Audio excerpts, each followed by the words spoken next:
ఇస్తూ నాకు సంబంధించిన దైవజనులు మరి అధ్యక్షులైన వారికి మరి నా హృదయపూర్వకమైన వందనాలు. అట్లాగే పెద్దలు నాయకులైనటువంటి సెక్రటరీ గారికి వందనాలు, పెద్దలైనటువంటి ప్రసంగి గారు, అట్లాగే కూర్చున్న తోటి దైవ సేవకులు అందరికీ సేవకులకి అందరికీ నా హృదయపూర్వకమైన వందనాలు తెలియజేస్తూ మరి ఏప్రిల్ నెలలో ఈ విధంగా మనమంతా దైవజనురాలైనటువంటి సువర్ణ గారి యొక్క ఈ యొక్క పరిచర్యలో మనమందరం పాల్పొందడానికి పరిశుద్ధ సముఖంలో చేరి ఈ విధంగా ప్రభు సన్నిధిని ఆశ్రయించడానికి ఇంతవరకు మన నాయకులైనటువంటి పెద్దలు అభిషేకులైనటువంటి పిది శామ్యూల్ అన్నగారు ఇచ్చినటువంటి ప్రోత్సాహకరమైనటువంటి దైవ మాటలు వినటానికి ప్రభు మనల్ని బలపరిచిన విధానం బట్టి ప్రభు నామానికి మహిమ కలుగును గాక.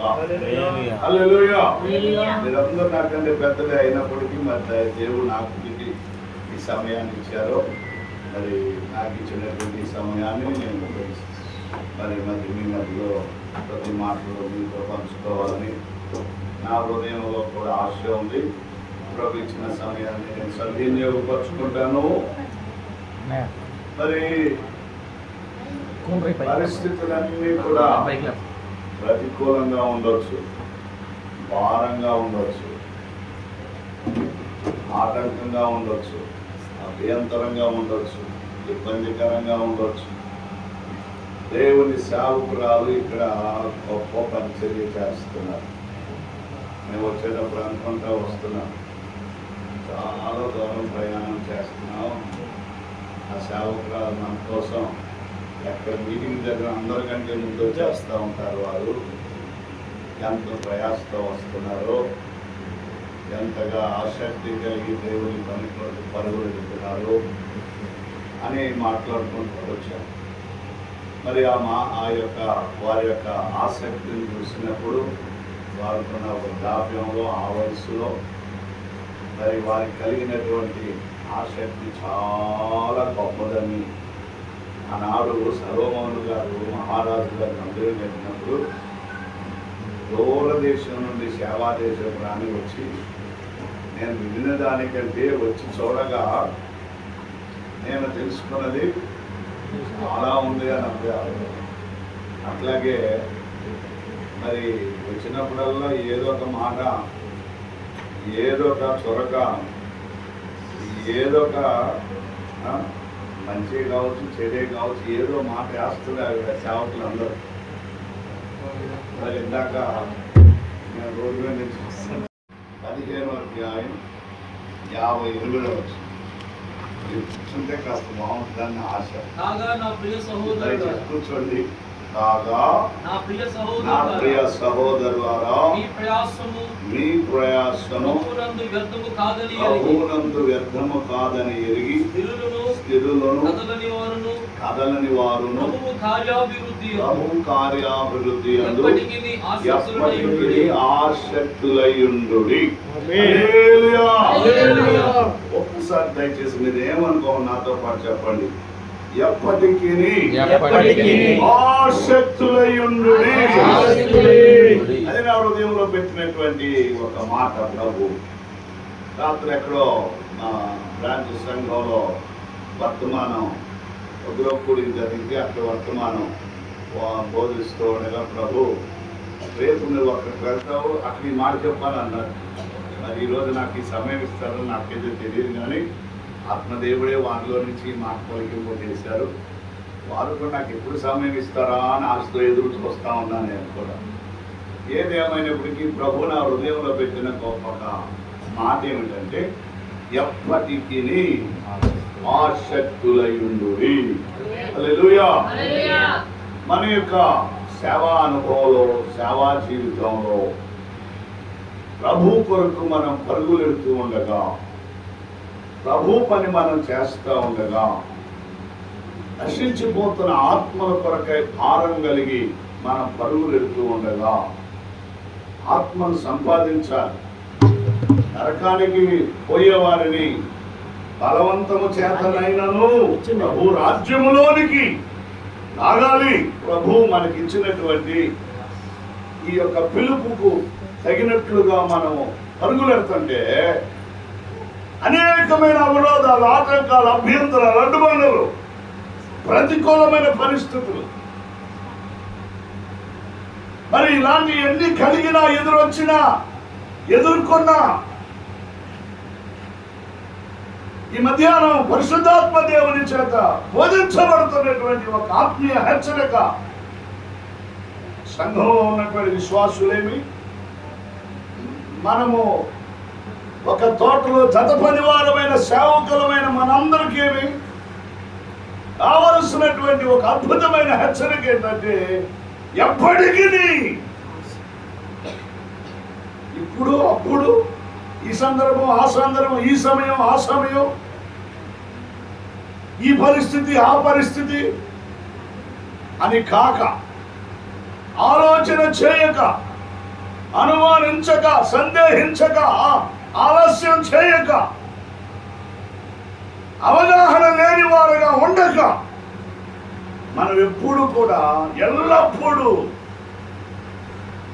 ఆసక్తులై ఉండటం అనేది దేవుని సేవకులుగాను, అట్లాగే విశ్వాస జీవితంలో కొనసాగుతున్న విశ్వాసులేమి ప్రతి ఒక్కరూ కూడా మనలో ఉండవలసిన ఒక ఆత్మ సంబంధమైనటువంటి క్రియ. ఎప్పటికీ పరిచర్యలో, అభివృద్ధిలోను, పరిచర్య విస్తరించబడే స్థితిలోను, పరిచర్య దీవెనకరంగా కొనసాగించబడే స్థితిలోను ఎంత ప్రతికూలమైనప్పటికీ ఆ ప్రతికూలాన్ని అధిగమించాలంటే, అది మనకు అందనటువంటిది అయినప్పటికీ, జయించలేనిది అయినప్పటికీ, సహించలేనిది అయినప్పటికీ, భరించలేనిది అయినప్పటికీ, అది ఏ విధమైన ఆటంకమైన, అభ్యంతరమైన, నిందలైన, అవమానమైన, అవసరతైన, కొరతైన, కొదువైన, ఇరుకైన, ఇబ్బంది అయిన, శత్రువైన, అది ఏమైనప్పటికీ, పరిస్థితి ఎలాంటిది అయినప్పటికీ, మనలో ప్రభు కొరకై, దేవుని పని కొరకై ఆసక్తి కనుక ఉంటే దేవుని వద్ద నుండి మనం పొందుకోలేదంటూ ఈ లోకంలో ఏది లేదు. ఎలాంటి ప్రతికూలమైన పరిస్థితినైనా మనం అధిగమించగలుగుతాం, జయించగలుగుతాం, ఓడించగలుగుతాం. మనలో ఉన్న ఆసక్తి మాత్రం సన్నగిల్లకుండా ప్రభు సన్నిధిలో మనం ముందుకి కొనసాగవలసినటువంటి ఆవశ్యకత ఎంతైనా ఉంది. అదే మనకి జయమునిచ్చే, అదే మన పరిచర్యలో విజయాన్నిచ్చే, అదే మన పరిచర్యలో కొండలను, శిఖరములను కూడా అధిరోహిస్తూ ముందుకు కొనసాగించగలిగింది. మనలో ఉండవలసింది ఆసక్తి. ఈ ఆసక్తి కనుక సేవకుల్లో లేకపోతే దేవుని కార్యాలు చూడలేదు. పేతురు గారు చర్చల్లో వేయబడితే సంఘమంతా కూడా బైబిల్లో చాలా స్పష్టంగా రాయబడింది, అత్యాసక్తితో వారు ప్రార్థన చేసిరి. ఆసక్తితో వారు ప్రార్థన చేసేది, అతి ఆసక్తితో వారు ప్రార్థన చేయగా పరలోకము నుండి దేవుని దూత దిగొచ్చింది. దేవుని సింహాసనం కదిలించబడటం, దేవుని సింహాసనం వద్ద నుండి దేవుని యొక్క దూత పంపబడటం. అట్లా ఆశ్చర్యకరమైన విషయం ఏంటంటే, రేపు శిరస్సు ఖండించి పేతురు మరణించాలి, పేతురు ప్రశాంతంగా నిద్రపోతున్నాడు. That is the characteristic of the man of God. దేవుని యొక్క సేవకులలో ఉండవలసినటువంటి మనం కనుగొనటువంటి ఒక అద్భుతమైన లక్షణం. భయం లేదు, ఆందోళన లేదు, కలవరం లేదు. దైవజనులు, మన పెద్దలు, నాయకులైన వారు, వినయ్ అన్న గారు భయపడకమని వాక్యాన్ని బోధించి వెళ్ళారు. పేతురు గారిలో భయం లేదు, పేతురు గారిలో ఆందోళన లేదు, పేతురు గారిలో ఆవేదన లేదు. రేపటి దినమందు నా శిరస్సును ఖండిస్తారే అన్నటువంటి కలవరం కూడా లేదు. ప్రశాంతంగా నిద్రపోతున్నాడు. కలవరం ఉంటే నిద్రపడేది కాదు. పేతురు గారు ఆలోచన చేస్తూ ఉండేవాడు. జీవం చిటుక్కుమంటే చాలు లేచి కూర్చునేవాడు. కానీ ప్రశాంతంగా నిద్రపోతున్నాడు. దేవుని దూత దిగి వచ్చినప్పుడు సైనికులు రాను వారి అక్కడి వారు అక్కడ డోములు పడిపోయారు. తాళాలు ఊడిపోయింది, తలుపులు తెరవబడింది. ఇంత శబ్దం వచ్చినా పేతురు గారికి మెలకు లేదంటే ఆయన గాఢ నిద్రలో ఉన్నాడని కదా అని అర్థం. గాఢ నిద్రలో ఉన్నాడంటే ఆయనకు అసలు చింత లేదు, చీకు లేదు. సంఘం మాత్రం అత్యాసక్తితో ప్రార్థన చేస్తుంది. దేవుడికి స్తోత్రం కలుగునుగాక. ఆసక్తి, అత్యాసక్తి, ఆ అత్యాసక్తితో కూడినటువంటి ఆ ప్రార్థన దేవుని యొక్క దూతను పరలోకం నుండి భూలోకానికి తీసుకుని వచ్చింది. హల్లెలూయా. మనలో ఉన్నటువంటి అత్యాసక్తితో కూడినటువంటి ఈ దేవుని యొక్క పని కొరకు మనలో ఉన్నటువంటి ఆసక్తి దేవుని సింహాసనాన్ని కూడా కదిలిస్తుంది. హల్లెలూయా. దానియేలు ప్రార్థన చేస్తుంటే, దానియేలు ప్రార్థన చేయడం ప్రారంభించిన ఘనమందే దేవుని సింహాసనం వద్ద నుండి దూత బయలుదేరినట్లు మనం చూస్తాం. ఆ దూత దానియేలు దగ్గర రాకోకుండా సాతానుని యొక్క దూతను ఆటంకపరచగా, అపవాది దూతను అభ్యంతరపరచగా వాటి మీద పోరాడి దేవునికి మహిమ కలుగునుగాక. దానియేలు దేవుని స్వరాన్ని వినగలిగాడు, దర్శనాన్ని చూడగలిగాడు. దూత వచ్చి దానియేలును బలపరచగలిగింది. ఈ మధ్యాహ్నం దేవుని పరిచర్య చేసేటటువంటి సేవకులమైన మనలో ఆసక్తి మాత్రం సన్నగిల్లటం అనేది మనలో ఉండకూడదనేది నా యొక్క ప్రాముఖ్యమైనటువంటి హెచ్చరికగా మీ అందరితో కలిసి పంచుకుంటున్నాను. అందరిని ప్రోత్సాహపరచుకుంటాను. హెచ్చరిక కాదండి, నా తోటి సేవకులను ప్రోత్సాహపరచుకోండి. మా నాన్నగారు అంటా ఉండేవారు, నీకు తెలియని విషయం పిల్లలు చెప్పినా, నీకంటే చిన్నలు చెప్పినా వినాలి అబ్బాయి అనేవారు. మీరందరూ నాకంటే పెద్దవారే, కానీ మనందరం కలిసి దేవుని వాక్యాలు ధ్యానం చేస్తాం. హల్లెలూయా.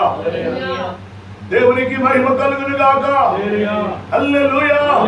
ఆనాడు దేవుని లేఖనములో అనేక మంది మరి భక్తులు, వ్యక్తులు ప్రభువుని కొరకు నిలబడిన వారు, ప్రతికూలమైన పరిస్థితులు వచ్చిన వారిలో ఉన్న ఆసక్తిని సన్నగిల్లకుండా ప్రభు కొరకు ఆశతో నిలిచినటువంటి అనేక మంది మనకు కనిపిస్తూ ఉంటారు. వారిలో నా హృదయంలో మెదులుతున్న షడ్రక్, మెషక్, అబేద్నెగోవులు. షడ్రక్, మెషక్, అబేద్నెగోవుల గురించి మనం ఆలోచన చేస్తే, ప్రతిమను ఒకదాన్ని సిద్ధపరిచి ఈ రాజ్యంలో ఉన్న వారందరూ ప్రతిమకు మొక్కమన్నారు రాజు. విషయం మనందరికి విదితమే.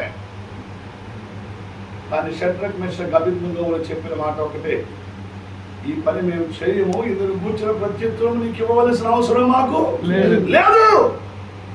ప్రభునందు వారికున్న రక్షణ, ప్రభునందు వారికున్న విశ్వాసం, అచంచలమైనటువంటి వారిలో ఉన్నటువంటి ఆశ, నిరీక్షణ వారిని బలపరిచింది. అగ్నిగుండం వైపు చూచిన వారిలో చలనము లేని విశ్వాసం, దృఢపరచబడినటువంటి విశ్వాసంతో వారు నిలిచి ఉండగా దేవునికి మహిమ కలుగునుగాక. అగ్ని వాసన కూడా వారిని అంటుకోకుండా దేవాతి దేవుడు వారిని రక్షించాడు. అగ్నిగుండం వారు రక్షించబడ్డారు. తల వెంట్రుక నుండి అరికాలు వరకు రాజు పరీక్షించిన అగ్ని వాసన కూడా వారిని అంటలేదని వాక్యం సెలవిస్తుంది. తత్ఫలితంగా ఏం జరిగింది? తత్ఫలితంగా అక్కడ జరిగిన కార్యం ఏంటి? తత్ఫలితంగా వారు చూసిన మేలేంటి? రాజును, రాజ్యము కూడా దేవుని యెహోవా దేవుడే.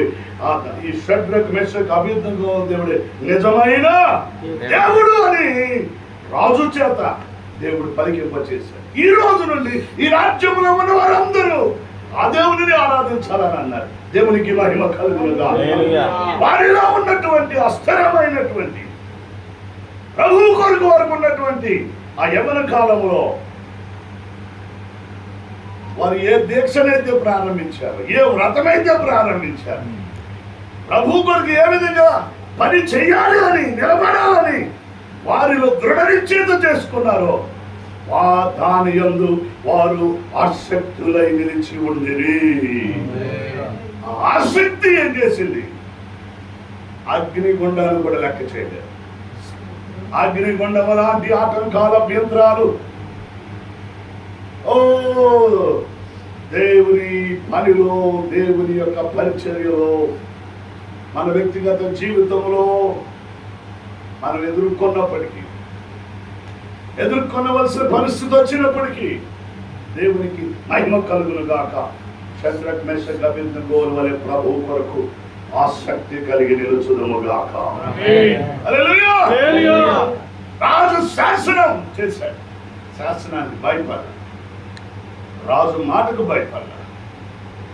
వారి భయం వల్ల మేము మా దేవునికి ఇచ్చిన మాట, మేము చేసుకున్న తీర్మానం, మేము ప్రభు సన్నిధిలో చేసుకున్న ప్రతిష్టత, ఏ ప్రతిష్టతతో ప్రభు పిలుపును అందుకుని మనం ప్రభు పనిలోనికి వచ్చామో, ఆ పని విషయంలో, ఆ మాట విషయంలో, ఆయనకి ఇచ్చినటువంటి మాట విషయంలో మనం ఎప్పుడు ఆసక్తి కలిగి దేవుని పనిలో ముందుకు కొనసాగుదాము గాక.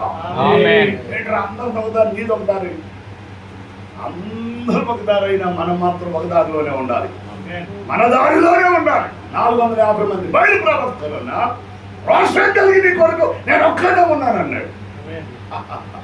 హల్లెలూయా. ఏలియా గారిది ఏ ఆత్మండి? తన శిష్యుడు రాజీ పడినటువంటి ఆత్మ. వాళ్ళు 450 మంది ఉన్నా, నేను ఒంటరిగా ఉన్నా. అబ్రహాము దేవ, ఇస్సాకు దేవ, యాకోబు దేవ, రోషం కలిగి నీ కొరకు నేను ఒక్కడే నిలిచి ఉన్నా. ఆకాశమును అగ్ని కుమ్మరింపజేశాడు. ఈ సేవకుడు రోషం కలిగి ఉంటే ఆయన రోషంలో కూడా, ఆయన రోషం లేనాడా? అందుకే అన్నాడు నిర్గమకాండంలో, యెహోవానైన నేను రోషము కలిగిన దేవుడను. రోషం తక్కువ దేవుడు మనం పరిచర్య చేయట్లో రోషం కలిగిన దేవుని పనిలో ఉన్నాం మనం. హల్లెలూయా. మన కొరకు ఆకాశాన్ని అనుదించేటటువంటి దేవుడు. ఆమేన్. హల్లెలూయా. ఆనాడు యెహోషువ ప్రార్థన చేస్తే సూర్య చంద్రుని ఆపివేసినటువంటి దేవుడు తన ప్రజలు ప్రయాణము కొరకై ఎర్ర సముద్రాన్ని 2 పాయలు చేసిన దేవుడు. ఆయన తన ప్రజల కొరకై, ఆయన సేవకులమైన మన కొరకు ఏ కార్యములైనా చేయడానికి ఆయన సిద్ధంగా ఉన్నారు. కానీ మనం మాత్రం మనకున్న ఆసక్తిలో సన్నగిల్లటానికి వీలు లేదు, వెనకంజ వేయడానికి వీలు లేదు. ఫలితంగా ఆ 3 వ్యక్తుల యొక్క ఆసక్తి ఎంతవరకు నడిపించిందంటే రాజును మార్చేసింది, రాజు హృదయాన్ని మార్చేసింది, రాజు యొక్క విశ్వాసాన్ని మార్చేసింది, విశ్వాసాన్ని తాకగలిగింది. మనలో ఉన్నటువంటి ఆసక్తి, ప్రభు కొరకు పట్టుదలే, ప్రభు కొరకు ఆత్మ కలిగి, మనం ఆసక్తి కలిగి ప్రభు కొరకు నిలబడటమే మనం చేయాల్సిన పని. దేవునికి స్తోత్రం జరిగింది. ఎంత ఆసక్తితో, మనం ఎంత ఆసక్తితో ప్రభు కొరకు నిలబడతామో ప్రభు అంత బలమైన కార్యాలు చేయడానికి సిద్ధంగా. మన మౌనంగా ఉంటే ఆయన మౌనంగా ఉంటాడు. దయచేసి ఏమనుకో, నువ్వు మౌనంగా ఉంటే ఆయన మౌనంగా ఉంటాడు.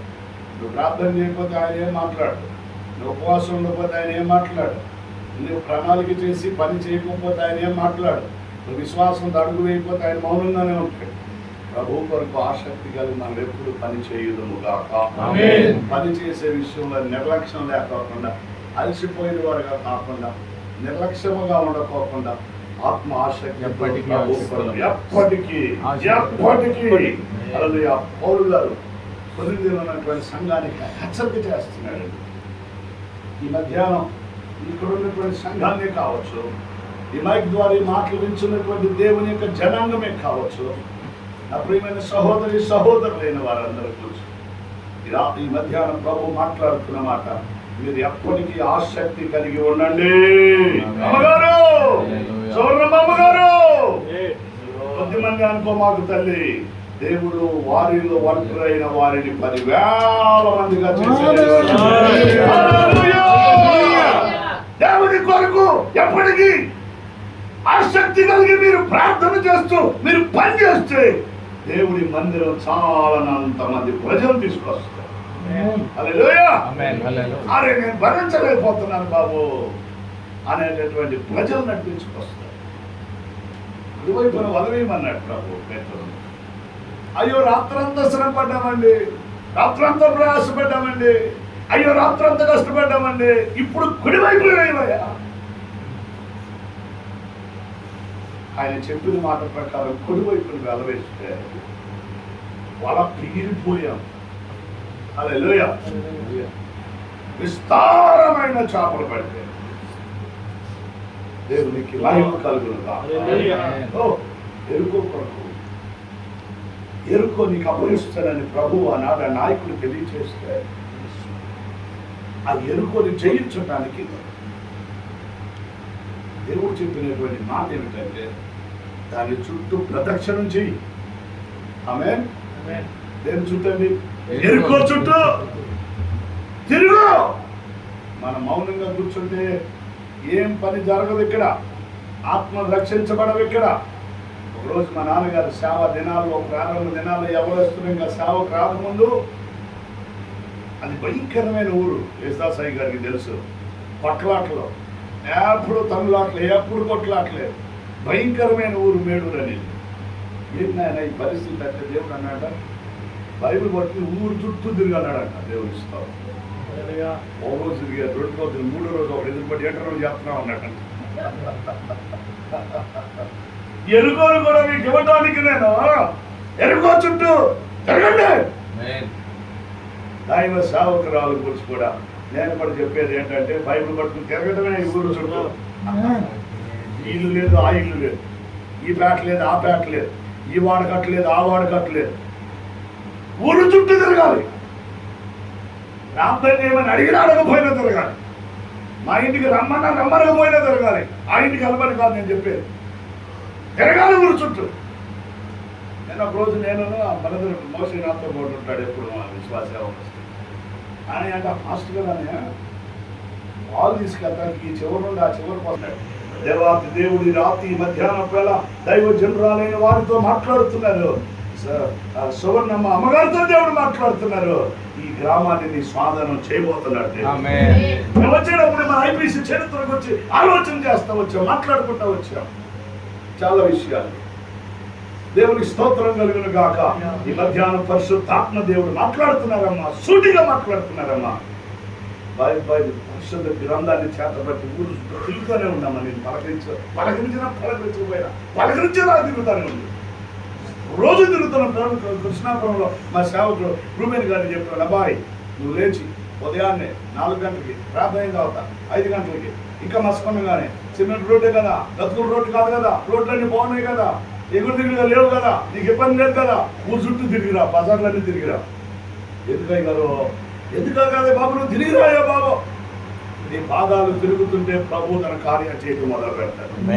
నీ పాద దూరి ఆ వీధుల్లో రాలుతుంటే ఆ వీధుల్లో ఈ వీధి ఇరుపక్కల ఉన్నటువంటి ఇంటి వారికి ఆ పాద ధూళిలో ఉన్న ప్రభావం తగ్గడం మొదలు పెడతారు.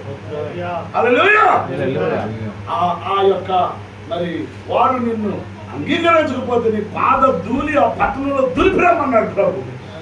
కాబట్టి నీ పాద ధూళి వీధుల్లో దులిపయ్యా, నువ్వు తిరుగుతా ఉండయ్యా. వారిలో ఒంటరైన వారిని 10,000 మందిగా దేవుడు మార్చగలిగిన శక్తిమంతుడు. హల్లెలూయా. మన పని అదే. అందుకే వాక్యం చెప్తుంది, ఎప్పటికీ ఆసక్తులై ఉండుడి. ఆమేన్. హల్లెలూయా. హల్లెలూయా. ఇప్పుడు 4 కావచ్చు, లేదా 3 కావచ్చు, లేదా 1 కావచ్చు, లేదా 10 మందే కావచ్చు. వాడవల్లిలో ఉన్న ఐపీసీ దేవుని సంఘమా, దేవుని బిడ్డలారా, పరిశుద్ధులారా, క్రీస్తు రక్తంలో కడగబడిన దేవుని పిల్లలారా, ఆసక్తి కలిగి ఉండండి. మన గ్రామం కోసం మనం ఆసక్తి కలిగి ఉండాలి, మన పరిచర్య కోసం. ఈ వాడవల్లికి ఆ యొక్క సువర్ణమ్మ గారే యోగ్యురాలని దేవునికి తెలిసి దేవుడు వారిని స్థలంలో పెట్టాడు, గ్రామంలో పెట్టాడు. ఎక్కడ యోగ్యురాలు దేవుడిని అక్కడ పడేస్తాడు. ఈ ఊరు నేను చేయలేకపోతున్నాను, ఆ ఊరు అయితే నేను బాగా చేస్తాను, ఆ సంఘం పెద్దదండి, ఆ సంఘం విశ్వాసం మంచి వాళ్ళండి, వాళ్ళు బాగా ఇస్తారని, వాళ్ళు బాగా ప్రేమిస్తారని కాదండి. మనం ఎక్కడ యోగ్యులు దేవుడు మనల్ని అక్కడ పెట్టాడు. ఆ గ్రామం కోసం ఎప్పటికీ ఆసక్తి కలిగి ఆ ఊరు చుట్టూ తిరుగుతూ ఉండాలి. మనం ప్రభువుని స్తుతిస్తూ ఉండాలి, మనం ప్రభువుని ప్రార్థిస్తూ ఉండాలి. మనం ఒకరోజు రియల్ కూడి గారు ఆయన దగ్గర ఉన్న 50 మంది శిష్యులు వెంటబెట్టి ఈరోజు మన సువార్త పని చేస్తానికి వెళ్దామన్నారంట. ప్రతిసారి సువార్త పని చేసినప్పుడు వారు వెళ్ళి ఎక్కడో కూడల్లో నిలబడి వాక్యాన్ని ప్రకటించి పాటలు పాడి వాక్యాన్ని ప్రకటించి ప్రార్థన చేసి వచ్చేవారట. ఆ రోజైతే దైవజనులు ఇక్కడ ఆగుదామని ఏ మూలం ఆగలేదంట. ఆ దైవజనులు కలిసి శిష్యులతో కలిసి ఆయనతో పాటున్న తర్ఫీదయ్యే వాళ్ళతో కలిసి పట్టణం అంతా తిరిగి వచ్చారు. ఎక్కడ ఆగలేదు, ఎక్కడ ప్రార్థన చేయలేదంట. వచ్చిన తర్వాత శిష్యులందరూ వారిలో వారు ఆఖరి ప్రార్థన చేసి లోపలికి వెళ్ళిపోయారు. లోపలికి వెళ్ళిపోయారు. వారిలో ఒకరు ధైర్యం చేసిన, అయ్యా దైవజనులు చెప్తున్నానంట, ప్రతిసారి మనం చేసిన సువార్త పని కంటే ఈ రోజు గొప్ప సువార్త పని చేసేవారు. అదేంటయ్యా, ఎక్కడ ఆగలేదు, ప్రార్థన చేయలేదు, ప్రభుని స్తుతించలేదు, చేజేలు కొట్టలేదు, స్తుతులు చెప్పలేదు. ఈరోజు గొప్ప పరిచయం ఏంటయ్యా? ఏమీ కాదు నాన్న, మనం రోడ్డు వెంబడి నడుస్తూ వెళ్తుంటే వారందరూ మన నడకని గమనిస్తున్నారు, మన నడిచే విధానాన్ని గమనిస్తున్నారు, మన యొక్క స్థితిని గమనిస్తున్నారు. ఇదే గొప్ప సువార్త. మనం ఏ విధంగా నడుస్తున్నాము, మనం ఏ విధంగా చూస్తున్నాము, మనం ఏ విధంగా మాట్లాడుకుంటున్నాం, ఇదంతా ఈ గ్రామం అంతా చూసింది. వీరందరూ మనం పరిశీలన చేశారు. దైవ జనుని యొక్క నడక, దైవ సేవకుని యొక్క నడక, పరిచర్య చేసే వారి యొక్క నడక, వారి జీవితం, వారి క్రియలు, వారి భక్తి, వారి విశ్వాసం లోకం చూస్తుంది, గ్రామం చూస్తుంది. ఏ రోజైనా ఒక రోజు వారి హృదయాలు ప్రభు వైపు ఆకర్షించబడతాయి, ప్రభు వైపు త్రిప్పబడతాయి, ప్రభు వారి హృదయాలు తాకుతారు. అందుకే ఆ గనురాలైన స్త్రీ తన భర్త దగ్గరికి మాట చెప్పింది, మన ఇంటికి వచ్చుచూ పోసున్నవాడు భక్తి కలిగిన దైవజనుడు. ఆ ఊళ్ళో అంతమందిలో ఆ ఆవిడ, ఆ తల్లి, ఆ సహోదరి తన భర్త దగ్గరికి వెళ్ళి చెప్తుంది, ఆయన భక్తి కలిగినోడయ్యా. దర్శనం చేసేవారు ఉండకపోరు, పరీక్షించేవారు ఉండకపోరు. ఒకరోజు ఒక దైవజనుడు నాన్నగారు సైకిల్ వేసుకుని చోరు నుంచి మేడు ప్రార్థన చూసుకుని మేడులు వస్తుంటే పక్కన ఆ సంచిక రంధ్రం ఉంది. ఒక్కొక్క గింజ భర్తను రోడ్ల మీద కూర్చున్నటువంటి మా హోదా కలిగిన ఉన్నతమైన వారు పిలిచారంట. ఫస్ట్ గా రండి అన్నారంట. వారి ముఖాలు నేను ఎప్పుడు చూడలేదు, వారు ఎన్నడూ నేను ఎప్పుడు వారిని పలకరించలేదు. ఏం ఆయన అంటే బియ్యం కాలిపోతుందండి సంచిక. వారు అనుకున్నారంట, నేను ఎరగను కానీ వారు నన్ను పరిశీలన చేస్తారు, నేను పాస్టర్ గారునని వారు పరిశీలన చేస్తారు, ఒక దైవజనుడునని, దేవుని మాటల గురించి ప్రకటించేవాడినని, ప్రభు యేసు క్రీస్తు వారికి యొక్క శక్తివంతమైనటువంటి మాటలు బోధించే వ్యక్తినని, బోధకుడని వారు గమనించారు, గ్రహించారు. నేను పాస్టర్ గారుని అని, ఏదో మత బోధకుడు కాదు కానీ ఆయన ఒక పాస్టర్ గారు అని కూడా అర్థం చేసుకుంటారు. దేవునికి మహిమ కలుగుతారు. The world is seeing us. They are examining us. వారు పరిశీలన చేస్తున్నారు, మనం పరీక్షిస్తుంటారు. దేవునికి స్తోత్రం. రోజు ఆత్మ దేవుడు వారి జీవితంలో తన కార్యాన్ని జరిగిస్తారు. వారంతా ప్రభు వైపు త్రిప్పబడతారు. మనం మౌనంగా కూర్చోడానికి వీలేదు. మన పని ప్రకటించడం, మన పని పరుగులెత్తడం, మన పని దేవుడు జీవము కలిగిన ఆయన మాటలు, ప్రజలకు జీవము కలిగించేటటువంటి మాటలు వారిని జీవింపచేయటానికి, వారి జీవితాల్లో ఉన్నటువంటి ప్రతి బాధ నుండి, వ్యాధి నుండి, రోగం నుండి, సమస్య నుండి, ఈ బ్రతుకు ఎందుకు, ఈ బ్రతకడం కంటే చావటం మీద అనుకునేటటువంటి మనుషులు అనుకోవచ్చు. సువార్త ప్రకటించబడాలి, వాక్యం ప్రకటించబడాలి, వాక్యం బోధించబడాలి. సువార్తగా మనము నిలిచి పరుగులెత్తాలి. ప్రభు తన బలమైన కార్యాలు చేయబోతున్నారు. వాడవల్లిలో ప్రభు అద్భుతమైనటువంటి కార్యాలు చేయబోతున్నారు. వాడవల్లి చాలా సుందరమైన ఊరి, ఉన్నతమైన ప్రజలు నివసించే ఊరిది, జ్ఞానవంతులు నివసించే ఊరిది, దీవించబడిన వారు నివసించే ఊరిది, మంచి హృదయం కలిగిన వారు నివసిస్తున్న ఊరిది. ఈ గ్రామాన్ని దేవుడు ఊరకనే వదిలిపెట్టేవాడు కానీ కాదు. ఈ గ్రామం అంతా రక్షించబడాలి. ఆ భారం సువర్ణమ్మ గారి మీద దేవుడు పెట్టాడు. హల్లెలూయా. ఈ రోజు మిమ్మల్ని ప్రోత్సాహపరచడానికి మమ్మల్ని దేవుడు తీసుకొచ్చారు. ఇలాంటి పరిస్థితిలో మీరు ఎంత దూరాలన్నా సావుకులందరినీ దాదాపుగా అందరూ వచ్చేసినట్టే. ఎవరు రాలేదు, అసలు ఆలోచనే చేయకూడదు, రానోళ్ళ గురించి ఆలోచనే చేయకూడదు.